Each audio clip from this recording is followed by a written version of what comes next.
28th will mark the 100th anniversary of the U.S. Border Patrol.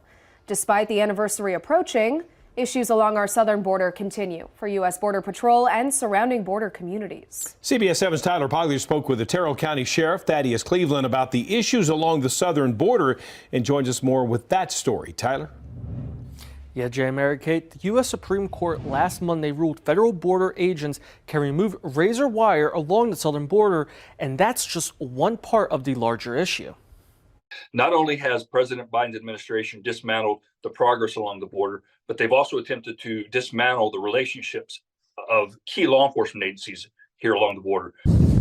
For the last 3 weeks, the federal government and Texas have clashed over Shelby Park, a city-owned public park in the border town of Eagle Pass that was once a busy area for illegal migrant crossings. Again, we've seen here recently where the president said he's ready to talk about negotiations along our border.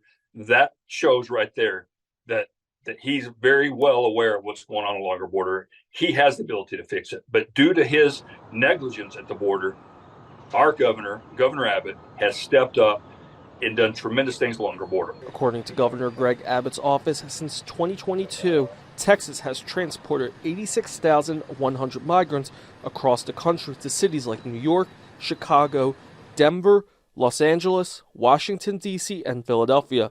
To help lower that number, Governor Abbott took over Shelby Park.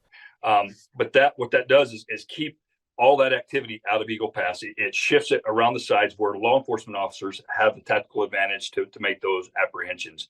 According to Sheriff Cleveland, the battle between the Biden administration and the state of Texas has also contributed to the deteriorating relationship between certain law enforcement agencies. Despite tension between Abbott and Border Patrol, according to Sheriff Cleveland, some Border Patrol agents praised the work being done by Governor Abbott. They see it as a victory. They're appreciative of what the state's doing because their hands are tied by this presidential administration. Cleveland would also go on to say that because the weather is getting nicer, more crossings are bound to happen and that they are ready for the possible influx of migrant crossings. Reporting for CBS 7 First Alert News, I'm Tyler Poglich.